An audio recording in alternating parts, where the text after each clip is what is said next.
With the start of the new year, you may be thinking about making some changes to your home. Absolutely. We've brought Michael Anschel from OA Design+Build+Architecture with some ideas, some remodeling do's and don'ts. It can be challenging for people to figure this out. It really can. There's a lot of information out there about what you're supposed to do and what you're not supposed to do. So let's start out with what you're not supposed to do. Yeah, the big one I would say is single theme design. Anything that is following a very narrow theme and moves into monochromatic things like white kitchens or Italian Rococo or French country, where it's so stuck in that one theme that it's impossible to escape.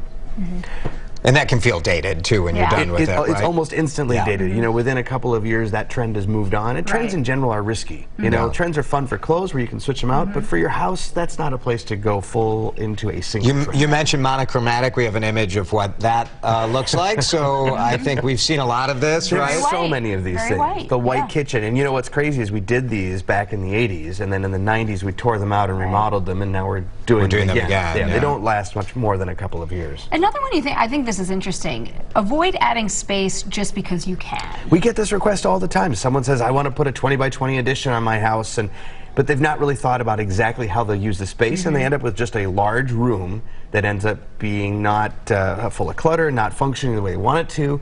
You know, I think we can all relate to those times where we have spaces in our house that are unused, and yet we want to add more space. Let's get to the do's, because this will maybe get you in the right mindset if you're thinking about this. And the first has to do with designing from the inside out. What does that mean? Yeah, so too often architecture looks at the outside first instead of the inside, and the inside's where we live. Right. So designing the spaces around your scale, your use, your function, your flow, and that then informs what the massing and the size of the exterior should look like. We can make it look like anything. Sure.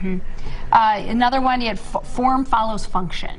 Yeah, exactly. So form follow function basically means that whatever it is that we're trying to achieve, let's say it's a kitchen, right?